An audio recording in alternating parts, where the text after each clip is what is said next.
This is Jesus Manuel Mena Garza. I hope you're having a fantastic day. In this video, I'm going to be talking about three types of RV electricity and ways to power your life on the road, okay?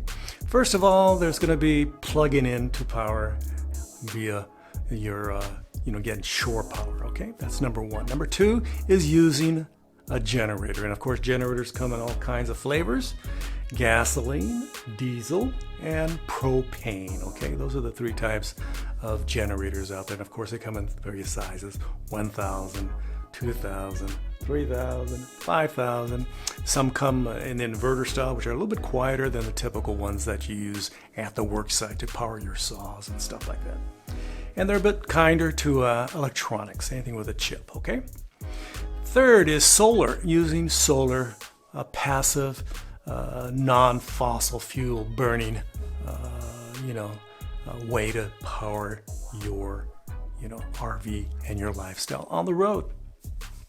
Okay, the benefits of shore power. Obviously, you can have, once you're plugged in, you can get as much power as you want. If you have a 50 amp connection and you have a 50 amp fifth wheel, Class A or something very large, you're living the life. You can watch TV, you can use it, you can use your mixers, you can use your toaster, the hair dryer, whatever equipment you want. You can have the air conditioner going on full blast, 24/7, okay? It's not an issue, okay? So that's one way people use electricity. Those people, are expending a lot of energy, and they require that energy to maintain that lifestyle that they want, almost a residential lifestyle, okay? Second is using a generator, and of course they come in different configurations. You can have air conditioner, if you have a single, air conditioner, small, regular size air conditioner, and if you have a soft start option on there, you can power that air conditioner started off with a 2,000 watt, like a Honda, Yamaha, or other brand, generator. It'll start up, and once it's at a certain level, it'll drop down, and have just the start is what needs a lot of energy. It needs that, that burst of energy. That's what a soft start's for. So that's very useful. Those generators are very useful for powering what? The things that you can get with shore power typically. Maybe not all of them. If you have, a 2,000 or a 3,000, if you get a, larger generator like a 3,000 watt, inverter cell generator, you can power a lot of stuff. You can power, your air conditioner, maybe a toaster, your hair dryer, and all that stuff that you have grown accustomed to using in your life. Convection microwave, oven, stuff like that. Okay. So how about solar? What can that power? You get 200, you get 100, 200, 300, 400 watts of solar. You can power your LED lights. You can charge all your little devices, your pads, your tablets, your phones, your laptops, and your flashlights that are rechargeable and charge, your small lithium powered devices. You can charge those. And of course your lights. And some televisions, okay? With a little inverter, like a 300 watt inverter connected to your TV, you can power the television for several hours. No problem. And of course, if you're going to use solar, what do you need now? You need more batteries to store all that solar energy. And if you have a very efficient system with the MPPT, multi-point power tracking, charge controller, plus 400 watts or more on the roof, and you get some nice high quality lithium batteries. And those things go for $800, $1,000 for a 100 amp hour unit. You can pretty much boondock as long as you don't use the air conditioner, the toaster, the hair dryer, those things that a lot of people can't live without. Some people can't live without that stuff. I am personally the kind of person that doesn't mind a little heat, okay? When I go to the desert, I don't mind sweating a little bit. It's a perfectly natural thing to sweat. It cools you off. The sweat cools you off, okay? So when it gets 100 degrees, it's not a problem for me. It might be a problem for you. You might, if it goes above 75, 80 degrees, you might go, my God, this is insane. For me, it's perfectly normal. So a little fan, I can work off DC. I don't require a generator.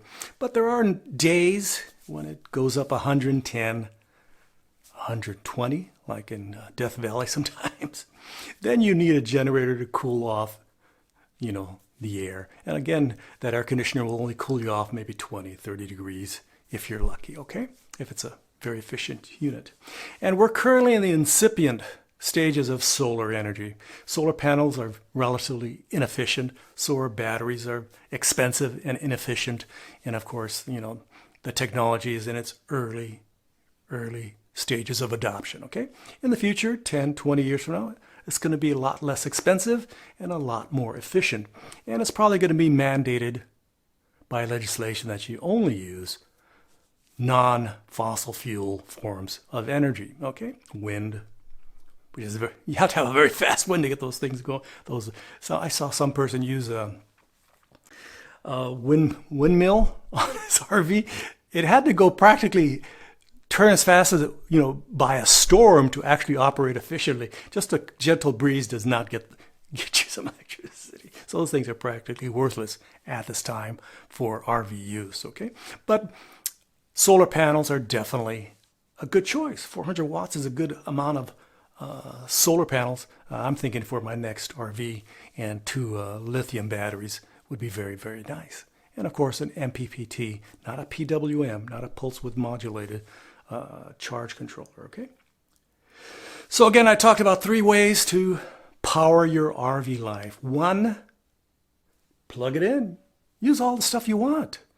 If you got a 50 amp, RV, and you have a 50 amp, connection, hey, you're living the life. Everything is powered. You can do anything you want, pretty much. Then you can get a generator, be it gas, or propane or diesel. You have choices out there. There's a lot of different choices out there. What's your preference? And of course, the third choice is solar panels, batteries, and that such, okay? So it's all about what you want and what you require. Again, I like camping. I've been camping with a tent what seems forever. In fact, I was born in a tent. My parents were farm workers, and we lived in a tent, okay? I grew up in a tent. I lived in a tent. So, in a hot climate. So I'm relatively adjusted to a lot of heat, okay? It does not bother me. I don't mind sweating a little bit. And when it gets cold, I don't mind putting a little extra blanket on me. I don't need to have the heater full blast, okay? But then you may be different. You are used to creature comforts. Some people require a lot of creature comforts. Be the spouse or you specifically, you require creature comfort. So then you have to decide if you're you're just going to go to resorts and places that have shore power, or you're going to buy a good sized generator to power your lifestyle, or live with solar and its limitations at this time with our current state of solar power in the world, okay? So this has been Jesus Manuel Garza. Thanks for watching this short video on the 3 types of energy used by most RVers. If you have any questions, feel free to contact me or your local RV dealership, or just do some searches on the internet for solar power systems. It's changing every year by leaps and bounds. Again, don't forget to like, subscribe, and share. I would greatly appreciate it. Thank you very much. This channel is growing a little bit at a time. It's a slow little ebb, but it's growing. I've only had this channel for about a year now, and I'd like to thank everybody that subscribed. Thank you very much. Again, thank you very much. And don't forget to leave your kind and super friendly comments below the description. And you wonder why I look that way? That's where the light is. I look towards the light.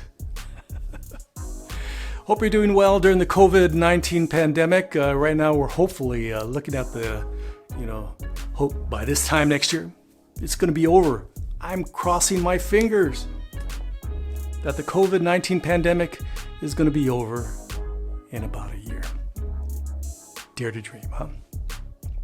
From Fort Worth, Texas, gracias, adios.